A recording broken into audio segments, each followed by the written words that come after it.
So the thing is for me is like I would do things and I would act like this person that I wasn't, right? I would act like I was positive and Yeah. like I was doing big things and making moves and I started a business, right? I started a business with power washers that I stole. It's like You never the even told me that. oh dude, You never even told me that. that's the disconnect from reality, right? That's whenever I sit back now and I look at that. The disconnect from reality that I had was crazy. Dude, I thought that I was doing these big things and I have another question for you. what's up? Am I still ugly? You're still ugly. Hell boy.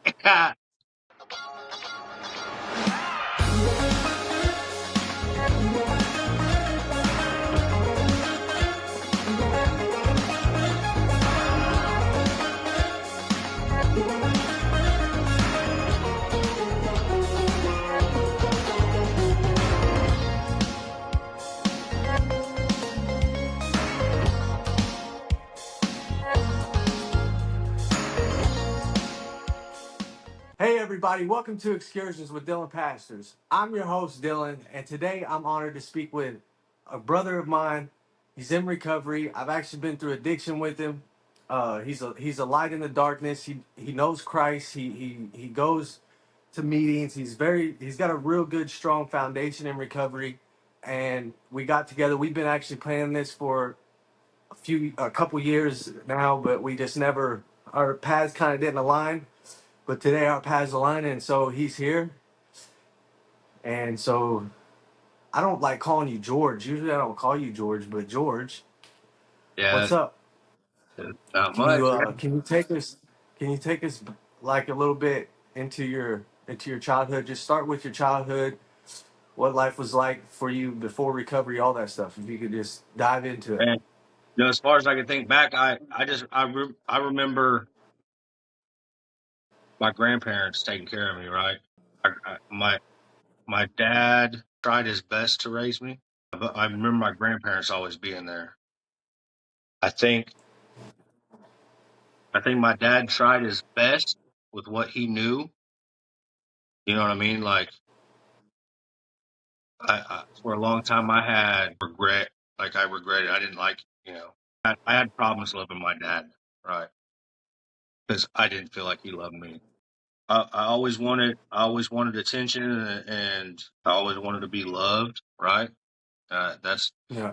that really played into my addiction. I tell people I was an addict before I even done drugs, right? Because I look at my character defects now, and I think back, and I'm like, I had those character defects before I started even using when I was a child. I remember using when I was like 9, because it was like the cool thing. Everyone else was, you know, I always hung out with the older cats and stuff. I started using at a very young age. My grandparents, they done everything for me, like they were blind to the fact of what I was doing. They thought because I was the baby, I was the youngest of all my cousins. I have a half sister. We have the same mom. On my dad's side, I was an only child, right? My dad's family. I got away with a lot of stuff. I couldn't do no wrong in my grandparents' eyes. It didn't matter what I did. They just loved me unconditionally. My childhood as a whole, I I thought it was pretty good, right? Growing up, I had some things happen to me that caused trauma that I didn't really see as trauma at that time because the way I thought. But then I got older and then I got in recovery and I realized that those things happening to me really did traumatize me a lot. It created a lot of messed up thinking and stuff for me. Things I've healed from now. I think my grandparents loving me that way was all they knew how to do. Was love me unconditionally. But I used them a lot, right? I would steal from them. I would rob them. I would manipulate them into giving me money. I would just totally use them. When they passed away, it was 2 years, 3 years before I got clean. I realized like I don't have anything anymore, right? I always thought, well, no matter what, I have my grandparents. Like no matter what, I got a place to go. You feel like that enabled you a little bit? Oh, for sure. 100%. But I don't like, man, it's hard for me to say that because my grandparents literally just did so much for me, right? Like Right. that was my mom and dad. It just was. Like they had me ever since I was a kid, you know. Even when I lived with my dad, my grandma would always pick me up from school. My grandma would always take me to church. My grandma would always take me to my aunts to go swimming and to do this and go yard, just all of it, right? So it's like it's hard for me to say the word enabled because it's like, how can I say that about someone who loved me so much? But yes, yeah, it definitely did. I would use the word more for like manipulate. Like I manipulated once I seen how I could use them from a very young age. I did, right? I would throw temper tantrums. I would do whatever. My grandma would just be like, "All right, I'll buy you this. I'll get you this, whatever, you know." But I, my my grandparents also taught me a lot. Right? They also bestowed in me a lot of morals that I forgot. Obviously, you know, when I was in active addiction, some of the morals I'd also use to manipulate people. Right? I used to be a good guy if it got me what I wanted. You know, I did that a yeah, lot. Because there was I did have morals. I did have these things bestowed in me that you didn't see a lot, especially in the life that I was living or that we was living. You didn't see those things, right? So when people would see that, they'd be like, "Oh, he's different, whatever." So I would use those sometimes. And now that I when I got clean, I was like I started appreciating that stuff more, right? Now that I can understand them. Sure.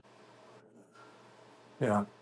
What was it? So with your dad, what was going on there? Just he just was working a lot, maybe just wasn't in your life. I Did he mean, have his not own stuff that he was dealing with, or to be completely honest, I think I think that the way my dad and my uncles were raised and the things that they went through might have been the reason for the way he treated me. I can't sit here and like 100% speak on it because I wasn't there and I don't know, but I've heard a lot of stuff. And I think maybe that's why I got treated so well, you know. I don't I don't really know. That's one thing it sucks about losing all of them before. Now it's because like I have so many questions about my dad. I have so many questions about my mom and my grandparents and like that I just want to sit down and be able to talk to them, right? And like I can't now. And that's one of the hard things that I had to accept, right? I had to accept that. It's to this day hard because like I'd like just picture myself sitting there with Papaw and like him telling me war stories and all this stuff, you know, like I wish I could have done that instead of using and manipulating like I did, you know. But yeah, with my dad, man, I think the way he was raised maybe had something to do with it. And then I remember like being a kid and he used to take me to car shows, right? That was our bonding time was car shows. Like we'd go to Carl Casper's in Louisville. He took me to Carl Casper's every year, right? That's what we bonded over. He taught me about old classic cars, even about like car audio at a young age. You know, whenever I went, when my grandparents took me, that's when I started feeling like like he didn't want me. Like I felt like that wasn't it. There was a few times where I dealt with physical abuse, and that made me hate him. Right. So a part of me hated him, but then the other part of me wanted to be loved by him. And I think that confused me. Like as a kid, man, I didn't know I didn't understand it, right? I didn't know how to process that. So I would just numb myself with yeah. whatever, not just drugs, with anything, right? Again, my grandparents would buy me anything I wanted. Okay, I want a new PlayStation. I want a new game. I want to do this. I want to do that, and they get it for me. And that was my pacifier. That was my, you know, that was Instant part. gratification. Yeah, and that's what I'm saying. Like I was an addict before I even did drugs, right? Right. Uh, I had all the characteristics of this disease. As I got older, you know, I lost him 9 years ago, 10 years ago, something like that. I didn't feel anything, right? I didn't. I wasn't really that upset. I mean, I was at the time. Honestly, it was more of just, I'll never know what it feels like to be loved by a father. I'll never know what it's like to be a dad or to have a dad, not be a dad, but have a dad, right? And really be a dad. How old were you when you first started using it? And what was that? What was that like? Like, how did that situation unfold for you? I would say I was about 9. The guys I was hanging out with was like older in school. I started smoking cigarettes way before then, right? So I was already Yeah. like living that rebellious life, even at a younger age. I was 6, 7 years old. I was smoking cigarettes. Honestly, I remember doing it for the first time, but I probably wasn't doing it heavy until I was like 11. I was doing it way more often. It was just kinda like a I got sick, it was like a one-time thing, and I was like, I don't like that, forget that stuff." You know what I mean? And then weed was just like weed, right? It wasn't anything really growing up. So, like, that was just as normal as smoking cigarettes. So gradually, like, it just got worse. I started building a tolerance for these things, right? And I had a horrible pill addiction, right? Opiate addiction. I think I really don't know. I couldn't really attest to it because I'm not sure, but I'm sure that there's some people that could tell me. But I feel like my opiate addiction, my pill addiction was worse than my needle addiction. Or I felt more a slave to the pills than I did the needle. What was that first feeling like? Like that first time when you first used that pill or that needle? What did that like make you feel like, man, this is all I needed. This is all I've ever been looking for. This is exactly what is going to make me a better person. Or this is going to take away all that pain. How was that? Before I started using the needle, I was obviously just like smoking it, snorting it, whatever. So when I first used the needle, I thought, I want to save a lot of money from this. Right? Like, that's what I thought. I was like, Yeah. I don't have to do nearly as much, right? And it gets me way Yeah. higher. So that was like, but yeah, of course, the feeling that it gives you, of course, I was like, man, this is way better than what I've been doing. All right. So like I, I grew up watching, I would say 12, 13. I would, I would, I was watching guys do this, right? I was watching guys shoot up. Mhm. And I would even see the way they acted, and I'm like, I'm never doing that, dude. Like, that's stupid. You're acting crazy. Then I did it, and I understood, right? I was like, all right, I see why this Why is. they was doing it. Yeah. Oh, dude, like it turned me into a totally different person, man. Like, just no emotions, right? Used to I could do drugs and like Yeah. and have a good time and whatever. Now then whenever I did it, in my head I'm like, all right, now I can't have fun anymore. Like, I'm always on a mission to do something stupid. It was the same way for me. I remember when I first started using needles, it was like I'd feel horrible for it. I'd feel really bad about it, and then obviously over time that conviction I'd face it just would go away because I mean I kept doing it. I mean it got to the point, dude, where I was shooting up with toilet water and stuff. I only did it for like 6 years, something like that. I didn't do it that long, Yeah, but I don't even know how I got out of that. To be honest with you, it just was like I just stopped doing it. You know what I yeah. mean? I think it was like I think I went to treatment one time and then I just never went back to it. I don't know why, but it was just one of them things. I feel like we just overcome things at a certain point, you know? I think for me, a lot of it was the ritual of doing it. Right, that was a big thing for me. Just the ritual of pulling one up and doing it. That was a big part of that addiction for me. I was on the needle for 13 years, 12, 13 years. I kept doing it until I went to rehab. I did it right before I went to rehab. Yeah. Right before I went to rehab, I had a bunch of tools and stuff, and I went to my buddy and I said, "Hey man, I'll give you everything. Probably at least $5,000, $6,000 worth of stuff." And I said, "I'll give you all this for one last hit." And he did. He gave it to me, and I went to rehab, and I did it right before I went into rehab. And I walked in, and they was just like, "Yeah, you definitely need to go to bed." you know. What was your demons like in those times? What was your spiritual did you have any spiritual awakenings throughout those times that you were on it? And No, if you man, had I had no. I didn't have I feel like I didn't even have a soul, right? I feel like my demons were my best friends. Like I didn't have like the demons that I did have were so close to me that I didn't see them as an enemy. I seen them as friends, you know. I was Right. I was I Yeah. was and that's what it was for me. I had nothing. Like I didn't even I didn't see or talk to my kids for 2 years, bro. 2 years I didn't see or talk to my kids. I didn't wish them a happy birthday. I didn't, I didn't have nothing. I had nothing. I had no. Yeah, I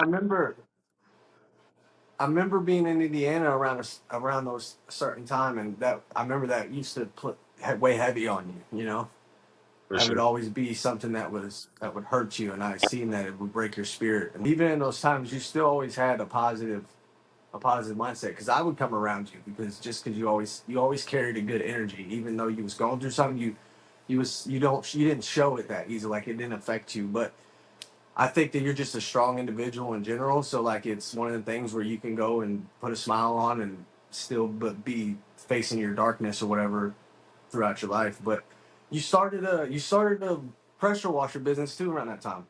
Yeah, but that so Is like that the tools you were talking about that you went and sold? yeah, some of it. The power. So the thing is for me is like I would do things and I would act like this person that I wasn't. Right. I would act like I was positive and Yeah. like I was doing big things and making moves and I started a business, right? I started a business with power washers that I stole. It's like You never the even told me that. oh dude, You never even told me that. that's the disconnect from reality, right? That's whenever I sit back now and I look at that. The disconnect from reality that I had was crazy. Dude, I thought that I was doing these big things, and I just remembered actually. I remember when I started that power washing business, right? And I had a little bit of money and stuff. My kids' my kids' mother, her father lives in Mitchell, and I drove past his house. I seen my kids for the first time in forever. I went up to the gas station, drove back by, dropped off ice cream, and left. Didn't even hug them or nothing. So that disconnect, man, Yeah. from reality what I was really going through wasn't wasn't much, right? I had no idea that the magnitude of hell that I was in. I have something though. I have something powerful to talk about because I remember this. I'll never forget this. I remember that day you came over and power washed my mom's porch, Yeah, and it was like we was prophesying over our lives. And then you made a song, and I still have the song on my page, dude. And yeah, you wasn't even living that life at that moment. yeah. But this was like something that you had sang about, and then now you're living that life. All right, so whenever we made that song, that was in 2017, and I had just gotten out of jail and I tried to get sober for the first time in my life, right? I started going to meetings, got a job. That was something that I didn't do when I was in active addiction. So I was like, all right, I got to get a job. So I started working at Infab, got a job, and then I got some studio equipment, right? That's when I started really like getting into it. Well, I feel like that's the first time that I was open minded to something other than my own will, my own way, right? That was Yeah. the beginning. And then so I made that song and then I ended up going back out, right? And I stayed out until 2022. I think full circle, right? Like I made that song whenever my mind started getting a little clearer, and then just went back to it because I wasn't working a program really. I became open minded, but I wasn't honest, and I wasn't willing, 100% willing, and those are the three things that you need when you work these steps, man. Honesty, open mindedness, and willingness. With these, we're well on our way, right? Like I didn't Yeah. have all three. Still believe to this day though that song is prophesied into your life, dude. And maybe at the time you're right. You know, maybe you wanted it and you made the song and you went through another reroute real quick to where you had to kind of go through some more things. But at the end of the day, like you said, full circle, it came back around and you're living that life now. You know what I mean? Sure. No, for I sure. think that I remember that conversation we had on the porch that day. I'm not gonna go into detail about it because some of it was a little far fetched, but but Hey, but you know what I'm saying? Like, it you know, was, yeah, people need you, dog. The position that you're in right now is definitely God has placed you there, and you're a voice, and you're a source for other people. You know what I mean? for sure. Man, for me, like the key to my recovery in general is an addict helping other addicts, right? Like last night, heard someone in a meeting say, I don't recover, but we recover. I work the 12 steps, and the 12 steps is a we program. It's addicts helping other addicts. For me, service work and and and reaching out to the ones that are still struggling is a big part of my recovery. The rehab I graduated from, I was able to go back and work at as a group leader. And I appreciated that, right? Because when I was in there, when I was in rehab, my group leaders really opened my mind up to other ways, the way our brains work, the physiology part of addiction, right? Because addiction is also it affects our brain physically, right? It rewires our brain. I feel like I had to understand that before I could rewire my brain the way I did. It really changed my life the way I did, right? So when I seen what that knowledge did for me, I was like, all right, I want to share this knowledge with others. And Right. I told the owner of the rehab I wanted to be a group leader, and the opportunity arose, and I was a group leader for about a year while also running a sober living here in Bedford called Roadways to Recovery, which is where I'm still currently at. I think for my past, for having the type of past that I have, there's very few things that I have under my belt, right? I don't I don't have trades. I don't have, I can't really do much, but I know addiction like the back of my hand, right? I know how I got out of it, and I know how I can give my story and my testimony to people and help them get out of it, right? I've really tried my best to become a a sort of pillar of recovery in this town, especially with it being my hometown. Like everybody knows me, right? Everybody knows what I've been through. Most of the people, I'm not going to say everybody, most people here know everything about me and who I used to be. And now they see me who I am today.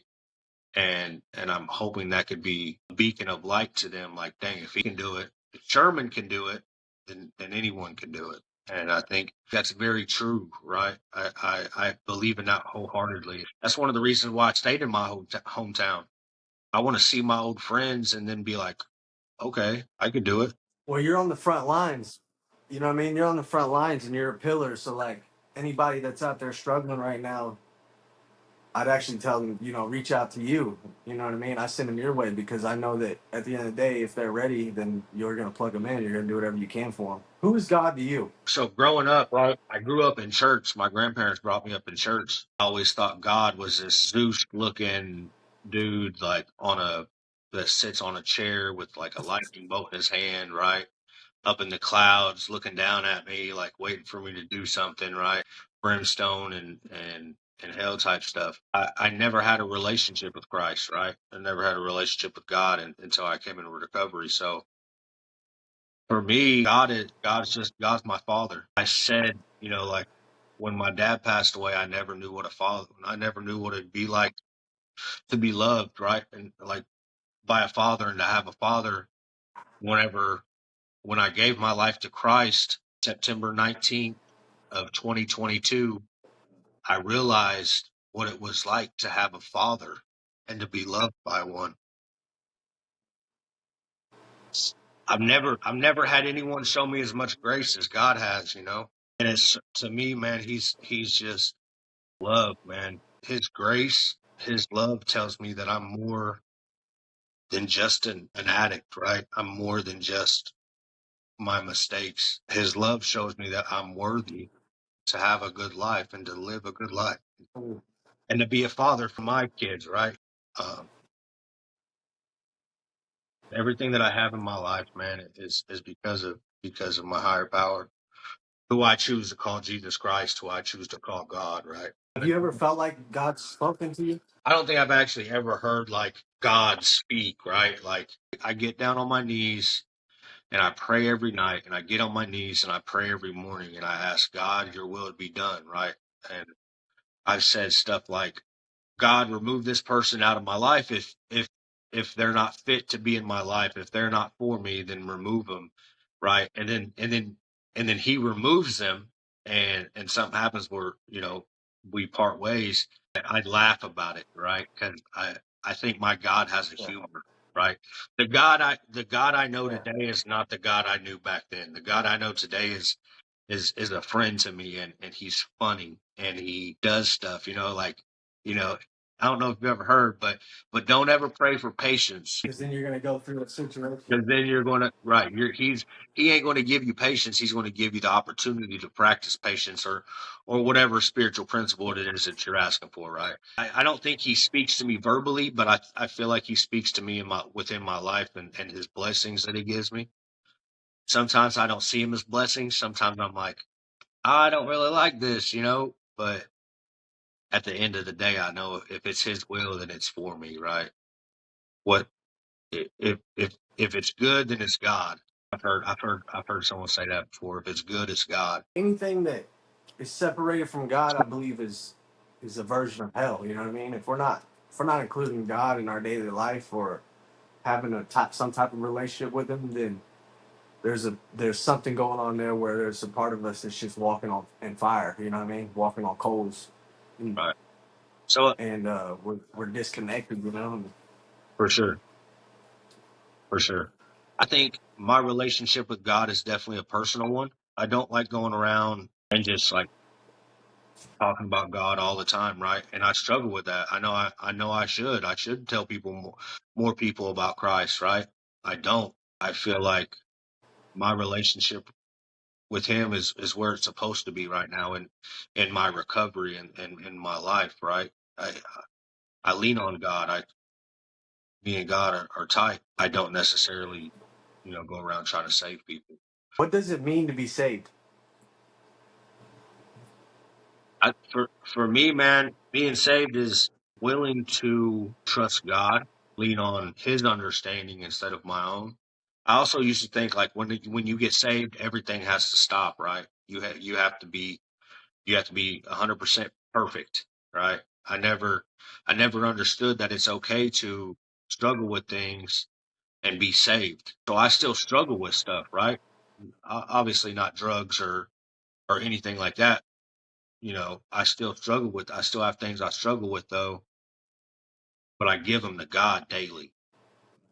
And for me, being saved is I have accepted Jesus Christ as my Lord and Savior, and I know through Him Mhm.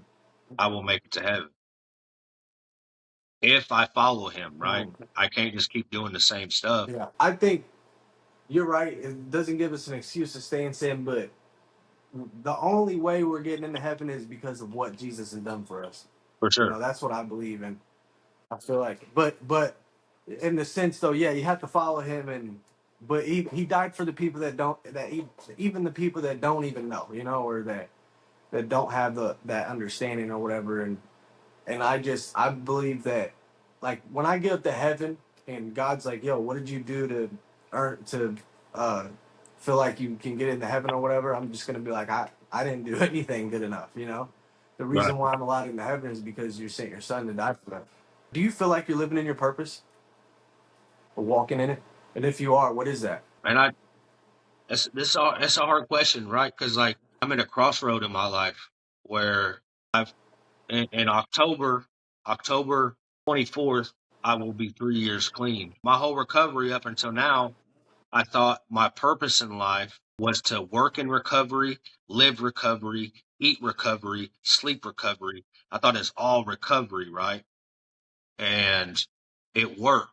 It worked for me then. I still feel like I want to live in my purpose of helping other people into recovery, but I don't feel like my purpose is to have it as my job, is to have it as just 100% consuming my life, right? Because like there's Right. I go to meetings every night, and I do a lot of stuff in recovery for recovery that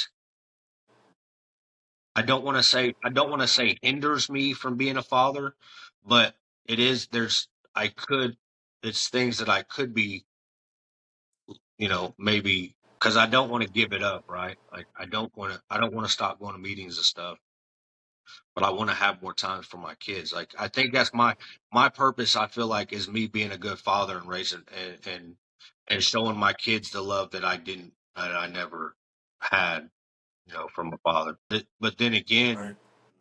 thinking about it, if it wasn't for the meetings, if it wasn't for the 12 steps, if it wasn't for God, then I wouldn't have ever been able to be the father that I am today. So for me, man, it's like a catch 22.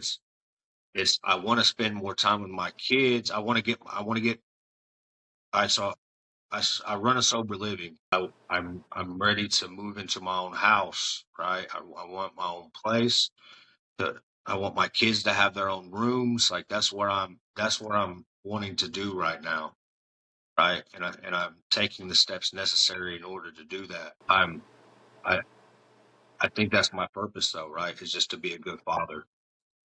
But I feel like I can still help people in recovery just because I move out of a sober living or even slow down on my meetings doesn't mean I can't, help others in recovery. So I would say yes to answer your question. Yes, I am living in my purpose. I think my purpose is to help others and to love, man, like love my neighbors, love my brothers, love my sisters, just love everyone, man. I think that's one of God's greatest commandments is just love one another. And Yeah, I that's good. I have another question for you. what's up? Am I still ugly? You're still ugly as hell, boy. Hey, man. Hey, I tell you what, man. That's crazy. I remember meeting you. I remember You meeting you. literally text me. You literally text me just to say that I'm ugly. That's messed Yeah. up. That's Listen, so crazy. I remember meeting you. You guys still lived in Cincinnati, right? Me and Ty came up there and seen you guys. Went over there and seen you guys. And you just a little baby, bro. You just a little chubby baby, little baby boy, And and then yeah, man. Obviously, you just became family, bro. You're my brother, dude. Yeah, you're my brother. I'm not cutting this out either. You're my ugly I'm not brother. cutting this out. You said I You're the, look good. you're the ugly brother. Oh, I thought. That's good. What gives you hope today? What keeps you clean? How do you stand on the right track? Considering you have that history of where we recidivize back to addiction and we live the same pattern over and over again. How did you get out of that, and how do you stay out of it? Man, I think obviously God, but even above that, I wouldn't say above God, but the 12 steps, bro, have been the biggest game changing, life changing thing for me, right? Because when I when I started working the steps, that's whenever I created a vertical relationship with my higher power, with God, right? If I wouldn't have worked the steps, I don't know if I ever would have pursued that, right? So the 12 steps is definitely a big part in my life. And then a part of the 12 steps, there's different things, there's spiritual principles that we practice, tolerance, empathy, just there's a bunch of them, right? I practice these spiritual principles in all my affairs. That's really helped me with my spiritual awakening, and not just like a spiritual God spiritual, but it's internally I know I'm a different person than what I used to be. Just having that and having my family, right? My not just my blood family, but my NA family, right? My recovery family. That's a big thing for me, man. And these guys in this house, I started as a resident here at Roadways to Recovery. And then, they asked me to be the house manager and so on and so forth. And I just kept going with it, right? And so these guys in the house, even though most of them are older than me, they're like my kids. They're my brothers. Like that definitely helps me stay on course. And then like Yeah. I don't have another recovery in me, man. If I relapse, Right. that's gonna be it. I'll probably die out there. Actually, I will die. And I tell people, I say recover or die, because that's what it is, man. Right. What would you tell somebody that's watching right now, that's going through the pit of it, dog? They feel like they sold their soul. There's no turning back. They're stuck in darkness. They're in that loop, man, and Satan's just attacking them. They don't have no one to turn to. Like you didn't have nobody to turn to. You didn't know what to do. What would you say to that person right now? I'd say there's hope. I'd say that Mm. that God loves them, that I love them, and they're not alone. I think that's the hardest part for me was I thought I was alone. I thought I didn't think anyone could understand what I'd been through. Nothing, you know. And then I met God as a friend, and then I start going to meetings, and I realized these guys are just like me.